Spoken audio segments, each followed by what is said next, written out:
Ou, qual é a mulher que, possuindo 10 dracmas e perdendo uma delas, não acende uma candeia, varre a casa e procura atentamente até encontrá-la? Uma pergunta. E quando a encontra, reúne suas amigas e vizinhas e diz: alegrem-se comigo, pois encontrei minha dracma perdida, ou minha moeda perdida. As palavras de Jesus agora. Eu lhes digo que da mesma forma há alegria na presença dos anjos de Deus por um pecador que se arrepende. Amém?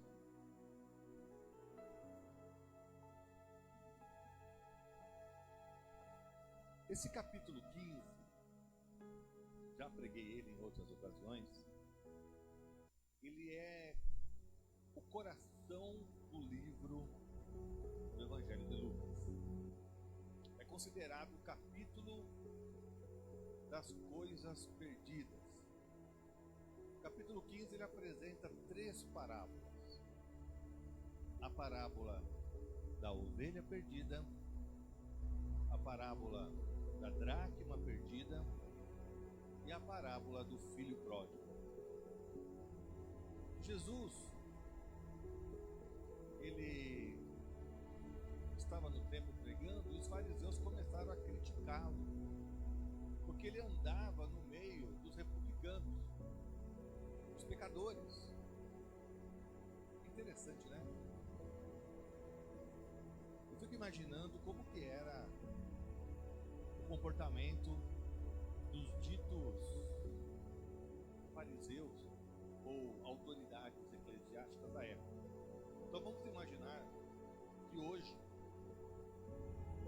fossem os pastores, os padres, os rabinos, os líderes evangélicos da época.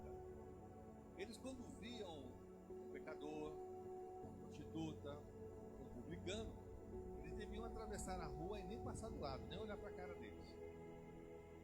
E Jesus fazia totalmente ao contrário.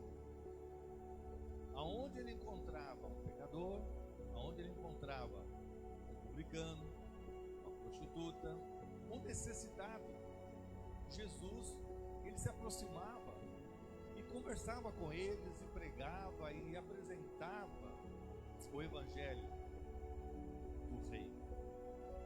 E os fariseus criticavam aquela conduta de Jesus. Aí Jesus, ele, de uma forma muito sábia, de uma oratória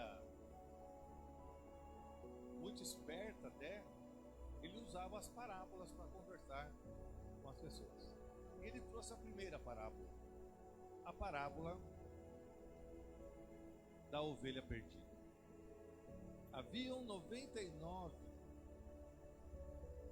ovelhas no aprisco, mas ele era responsável por 100. E uma havia se perdido. E aquela ovelha, ela não sabia que estava perdida.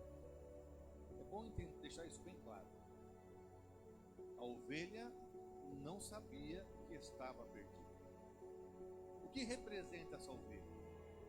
Representa o homem, a mulher, o jovem que está no mundo, vivendo a sua vida, o seu dia a dia.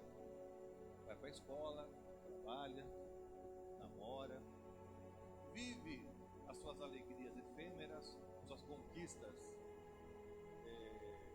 pessoais mais finitas, conquistas pessoais mais finitas, e não sabe que está perdido, não sabe. E o pastor, ele tem a obrigação de ir atrás dessa ovelha. Ele representa quem? Representa a igreja, os homens que foram comissionados, eu, você, cada um de nós, que fomos comissionados a pregar o Evangelho. Marcos 16:15 fala: ide, pregai o Evangelho a toda criatura. Quem crer e for batizado será salvo, mas quem não crer será condenado. Então, esta ovelha que está perdida, ela não sabe, porque a vida dela, até Charles Spurgeon, ele tem um livro que ele escreve chamado A Paz do Diabo. Porque ele vive uma falsa paz, essas pessoas que estão vivendo no mundo. Porque o diabo não o incomoda.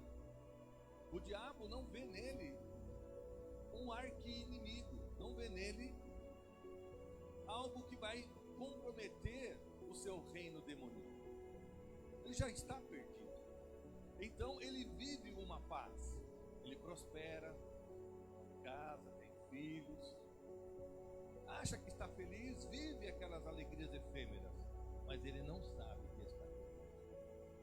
Então compete àqueles que estão envolvidos na obra de Deus, comissionados pela obra de Deus, ir atrás daqueles que estão perdidos.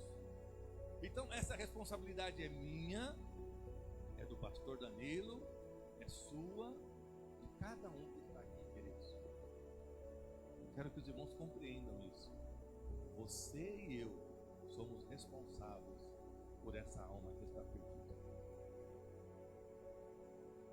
E aí, quando esse pastor, ele faz de tudo, ele sobe montanha, ele entra no vale, ele enfrenta tempestade, ele passa por cercas espinhosas, até que encontra aquela ovelha perdida, e ele pega ainda no colo, leva para o aprisco, passa ali o bálsamo, faz o que for necessário, para que aquela ovelha, ela volte a estar debaixo da guarda do seu pastor. Louvado seja o nome do Senhor. E naquele momento, aquele pastor, ele se sente feliz, alegre, contente, porque uma ovelha que estava perdida está de volta no aprisco. Louvado seja o nome do Senhor. Ainda dentro do capítulo 15, uma outra parábola, a parábola do filho pródigo. O filho pródigo é uma pessoa que vivia dentro de casa.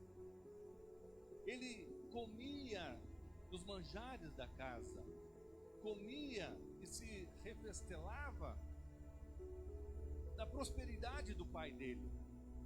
E um dia ele sentiu vontade de sair de casa, de conhecer o mundo.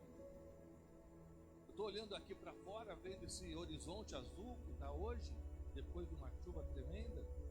Eu acho que ele olhou assim o horizonte e falou: o mundo é o limite, eu vou atrás, quero saber o que tem depois da cerca da fazenda do meu pai.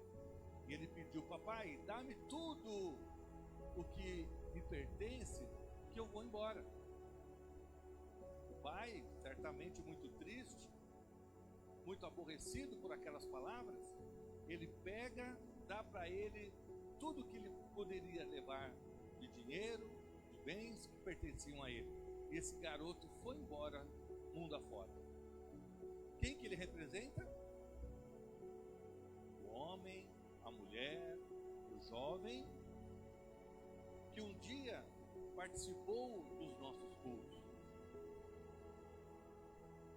Os irmãos devem lembrar, não muito tempo atrás, 7 anos, talvez 8, nossa igreja tinha 60, 70 membros.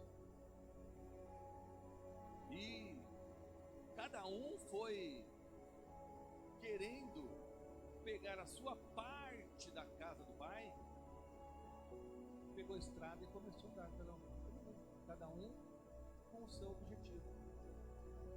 Uns foram para o lugar, outros foram para outro, alguns voltaram para o que faziam antes de conhecer a casa do Pai. Mas está aí, pessoas que saíram. Nós chamamos essas pessoas de desviadas, pessoas que saíram da casa do Pai.